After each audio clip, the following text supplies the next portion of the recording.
welcoming Eric Greitens, former governor of Missouri, candidate for U.S. Senate in the great Show Me state of Missouri.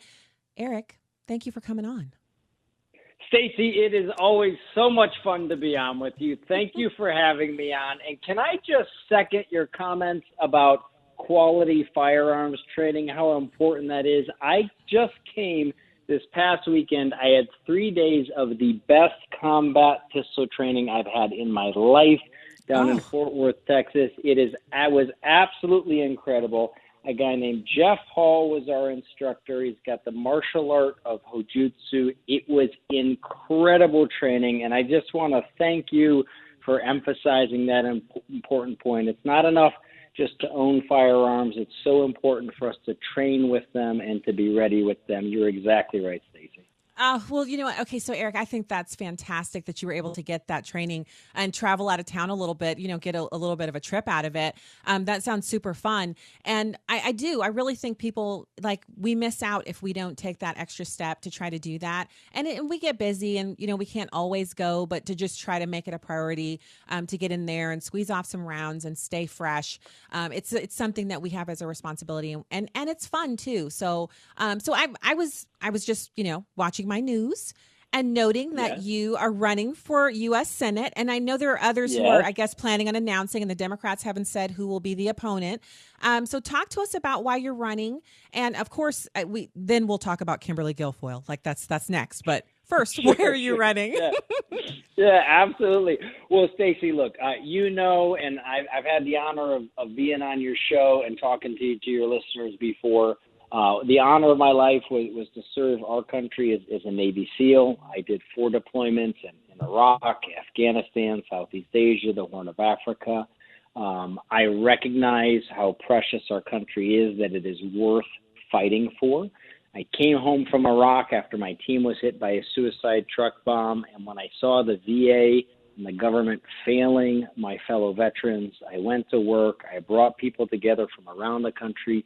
We created a great program called The Mission Continues to help, to save, to encourage, to inspire our veterans to continue their lives of service here at home.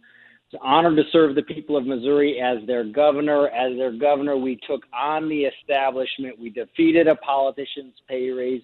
We killed a corrupt tax credit program. We defended our veterans. And most importantly, when Antifa came to Missouri, we beat them. We stood behind our law enforcement officers, and we said, not here, not in Missouri. I've always been a fighter.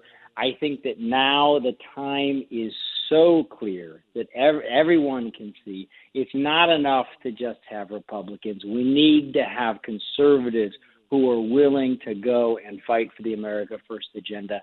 That's what I'm going to do, and that's why I think there's so much tremendous support for us across the state of Missouri in this race. So you're out early, Eric, and it's smart. I mean, it's hard to gain traction when the field is full. So if you come out first, right now you have the mic because there's no one else talking about the Senate race. There's no one else kind of challenging you or saying anything differently from what your plans are for Missouri. And really, it's also an opportunity to go in with a bit of a fresh perspective. I like Senator Roy Blunt. I know him well. And so I don't have any animus towards him, but I feel like, he's moving on at the right time. We need someone in there a little bit younger and certainly with more fight in the game. Like you really have to be ready to go in there fully armored up because the Democrats are playing for keeps and we can't afford to have any Senate seats occupied by people who don't understand what Americans want right now. And it's not Romney. It's not, it's not Murkowski. It's not really Collins. Right. I mean, she's come through for us a couple times in a clutch, but it's not that rhino representation. We're looking for some real solid representation in the vein of, Ted Cruz, Tim Scott, and Josh Hawley. Those are people who they actually are putting their personal lives, their stake. They're putting their stake in the ground and saying, here's where I stand. Here's why my constituents sent me here. And so we're looking for someone like that to supplement what we already have in Missouri. And so we're hoping that whoever wins the nomination is going to go in with that kind of fight.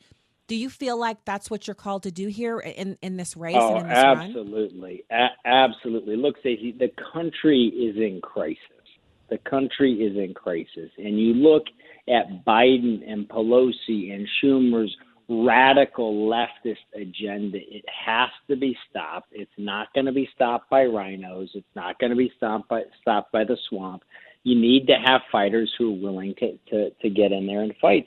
And that's why, people recognize I'm the MAGA candidate in this race. It's why we have the endorsement of so many folks on President Trump's team.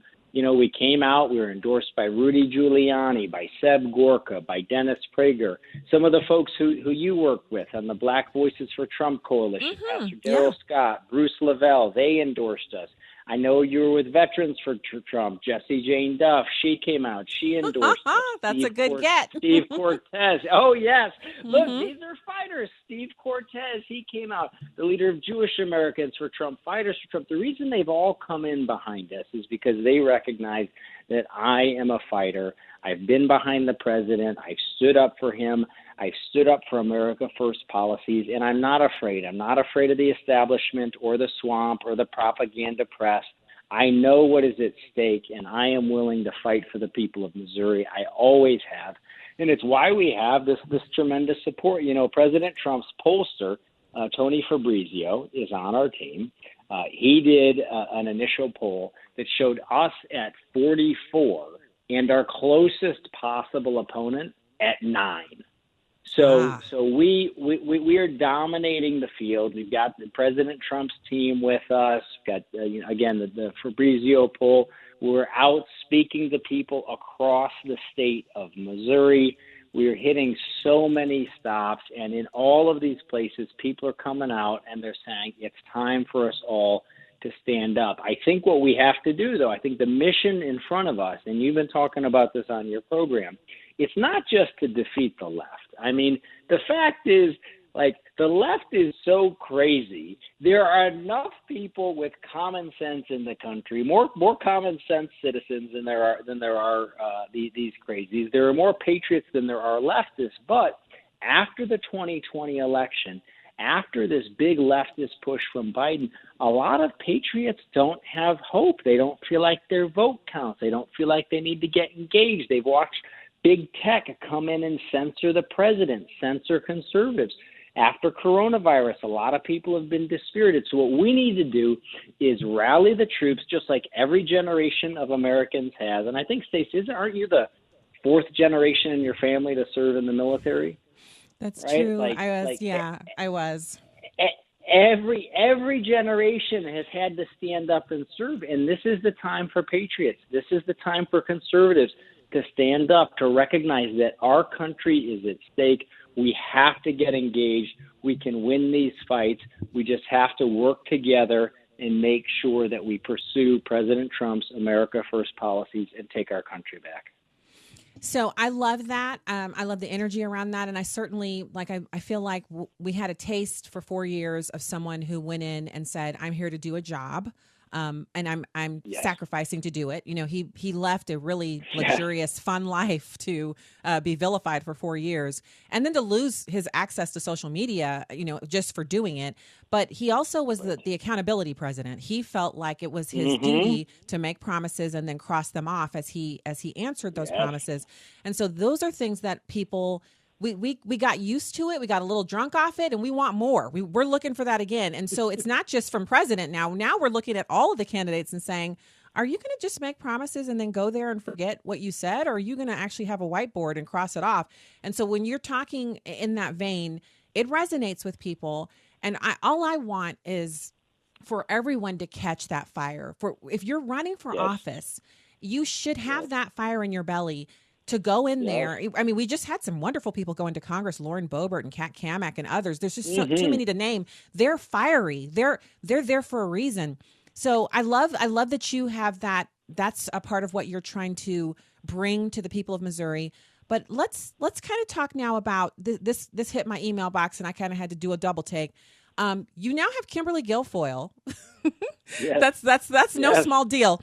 Talk about a fighter, right? She's a fighter. Oh my goodness! So that's a woman who's on 110%. She's a buzzsaw with a purpose. How does this happen, and what can we expect? Because she's now on the team. She's an incredible leader, a fantastic fighter for President Trump. As almost all of your listeners know, she ran President Trump's Victory Committee, was responsible for raising hundreds of millions of dollars for the president, bringing that ammo to the fight. She has, a distinguished background in law, in media, in politics, and she's bringing that tremendous energy.